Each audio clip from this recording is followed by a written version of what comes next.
Edgardo Esteban es periodista, es escritor, es guionista.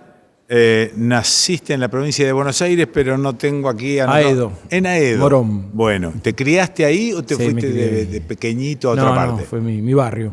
Tu barrio, Aedo. Combatiente clase 1962 de la Guerra de Malvinas. A algunos les gusta combatiente, a otros les dicen excombatientes. ¿Cuál es tu postura ahí? Excombatiente. Sí. Porque hay excombatientes que dicen, no, un momentito, yo sigo combatiendo por la La guerra estuvo en el 82, yo creo que hay otros caminos de pelear y de trabajar por la soberanía, ¿no? En la actualidad, Edgardo Esteban dirige que ven, Museo Malvinas e Islas del Atlántico Sur. Cuando estalló la guerra, cuando vino la invasión hacia Malvinas, ¿dónde estabas? Yo estaba en mi casa, yo me iba de baja el 4 de abril. ¿Te ibas de baja? Sí, yo de la clase 62, es decir, había hecho el servicio militar La Colimba en el año 81. Ajá. Y la que me da la información de que habíamos recuperado nuestras Islas Malvinas fue mi mamá. Sí. Fuimos a ver el televisor porque estaba obviamente en cadena nacional y ella con su sabiduría de barrio, de mamá, dijo cuántas madres estarán yendo a la Plaza de Mayo, ¿no? Maravilla. Acompañando a sus hijos que se van a una guerra. Sí. Y yo volví a Córdoba, que estaba haciendo el servicio militar allá en Calera. Y sabía, y a mí me parecía que era más la aventura que la guerra. Yo en ese momento no creía que íbamos a llegar a una guerra y a pesar de que me habían dicho que me podría ir de baja, yo quise ¿Vos viajar. Quisiste viajar? Porque aparte era uno de los pocos que sabía manejar la tabla de Howell. Hacía logaritmos, manejaba los mapas. Claro, hoy es GPS. Sí, en aquel tiempo no había GPS, había ni siquiera calculadora. Era manual y mental. Y mental, y vos tenías que ir por acá, tenés que ir por acá, los obuses disparan para acá, y entonces esto que hoy lo tenemos tan fácil en nuestros autos o nuestros celulares. En ese momento era manual y era mi trabajo, y mi rol de combate dentro de lo que era el grupo de artillería, ¿no? Bueno, ¿y te llevaron a dónde desde Córdoba? Fuimos... a Puerto Madryn, a Trelew, y de Trelew nos fuimos a las islas directamente.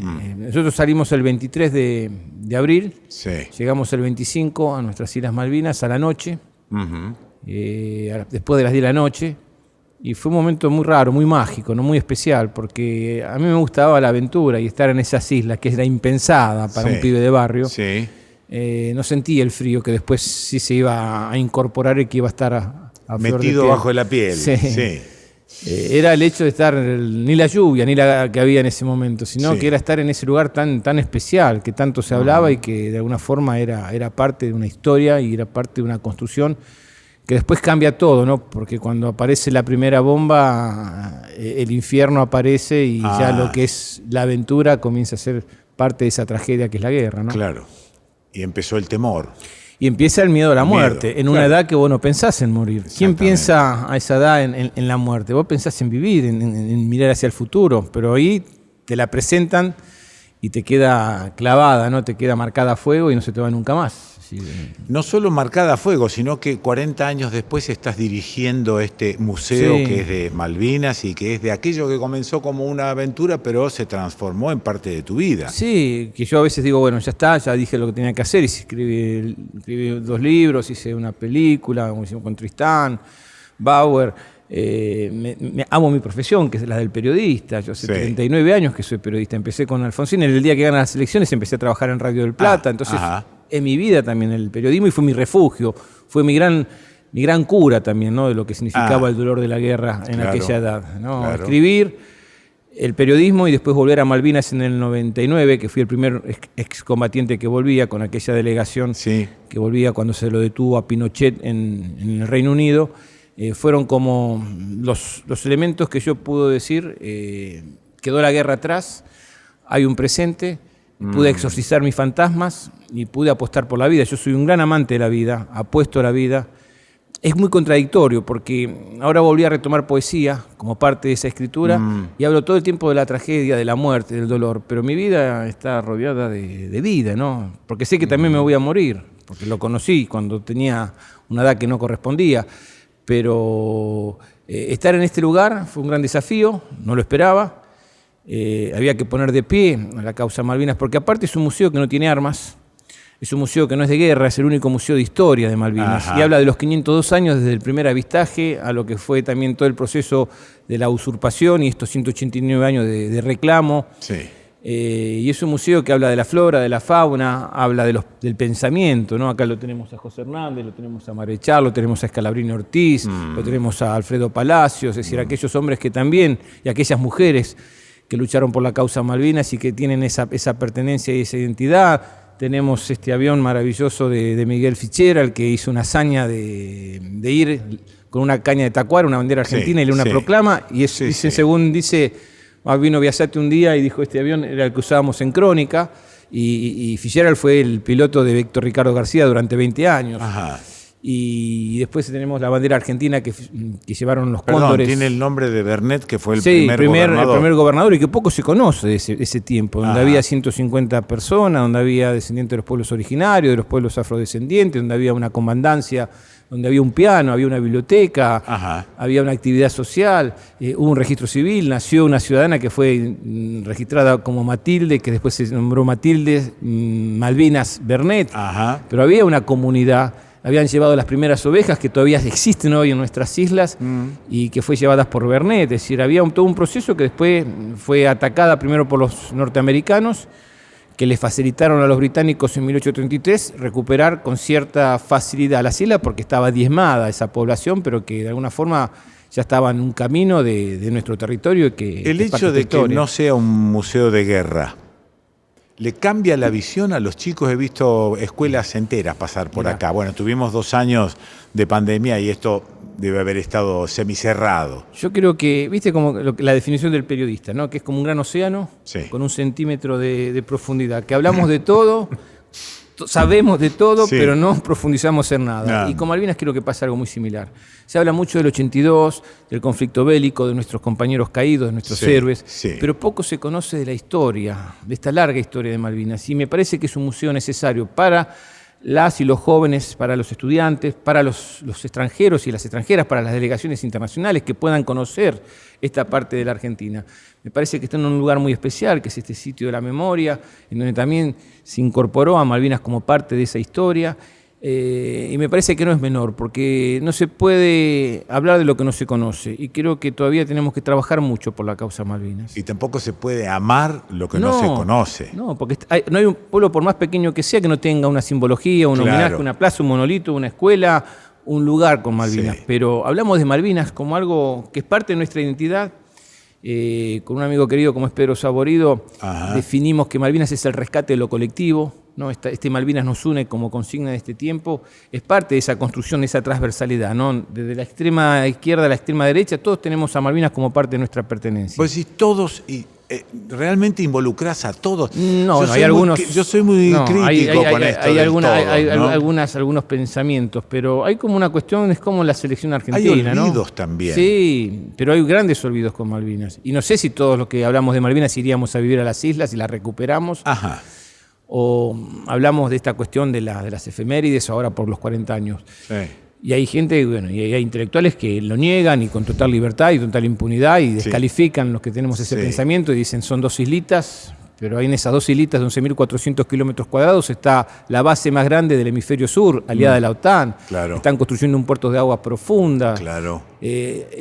Están cerca del control de los pasajes Atlántico y Pacífico por donde pasan los submarinos nucleares.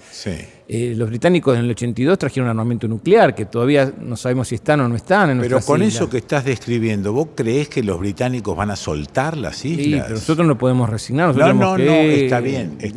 La política cambia muy. Hoy el Reino Unido salió de la Unión Europea, pensemos lo que está pasando en esta situación de conflicto entre Rusia y Ucrania, y ahora Maduro dejó de ser un dictador para ser un hombre.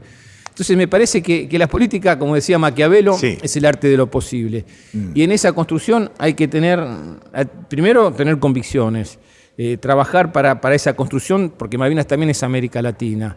Y también es estar en ese momento y en ese tiempo justo, que puede marcar la historia y que puede, en alguna situación como lo que estamos viendo ahora, ser el camino para que Argentina recupere las islas. Pero no podemos dejar de reclamar, porque Malvinas no es solamente un pasado, ni el presente.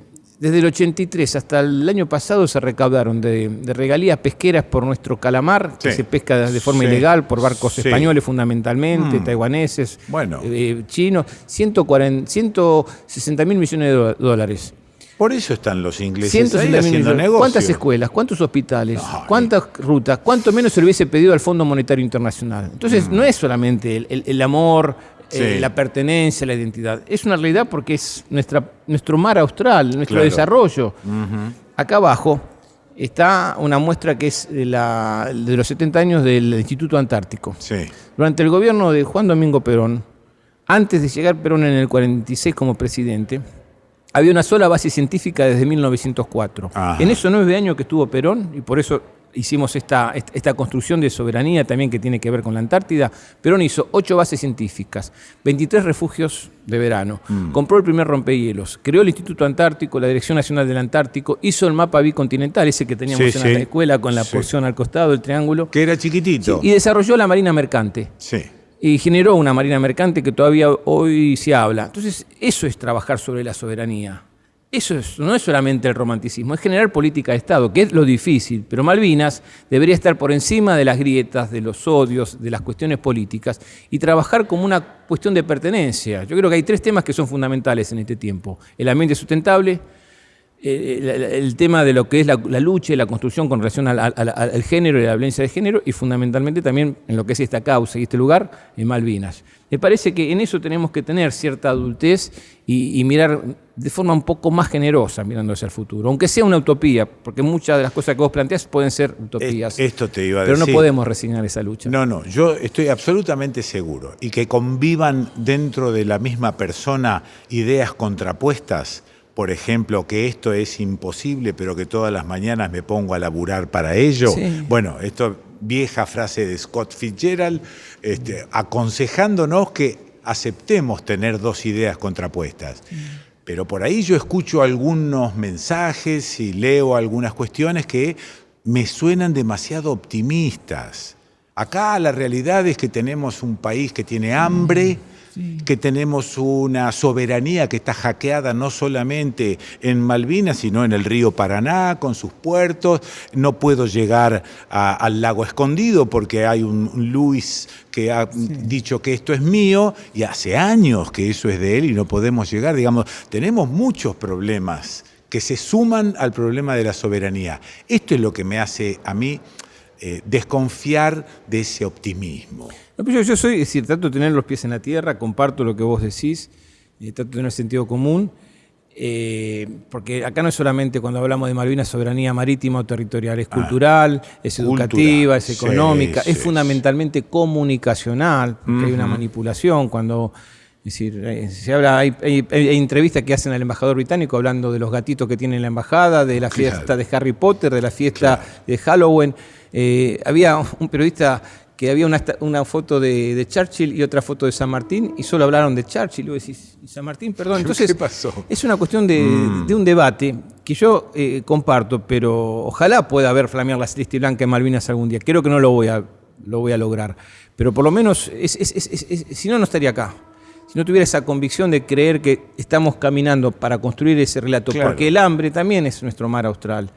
Y ahí hay mucho por construir en contra del hambre, y por eso me parece que es fundamental. Igual que ojalá hubiese podido ir en algún momento, y seguramente lo haré, a esas marchas que hacen al lago Escondido, porque me parece muy importante también entender que la soberanía se tiene que pelear ahí, ¿no? y seguir e insistir. No resignar. Yo creo que ese es un camino que se está marcando una huella, porque este año fue muy distinto a otros años. Este año hubo una huella por los errores de ellos que vinieron a patotear a los que marchaban. Había excombatientes en esa marcha. Y ahora hay un camino para seguir luchando y visibilizando ese reclamo, que me parece también es parte de esta lucha por la soberanía, ¿no? Y diplomáticamente, ¿cómo estamos parados? Y yo creo que es un proceso a construir. Creo que se ha perdido mucho en la región. Nosotros siempre decimos que vamos a volver a Malvinas de la mano de América Latina. Hoy, si tenemos la esperanza con un nuevo gobierno en Chile que puede ser una nueva alianza con relación a Malvinas. Pero tenemos Uruguay, por ejemplo, que es uno de los aliados más importantes que tiene el Reino Unido y fundamentalmente los británicos. El puerto de Montevideo es el que abastece de combustible, a pesar del Brexit y que este año se está pagando un 61% más caro, pero es el que le da todos los insumos para poder ir a pescar el calamar.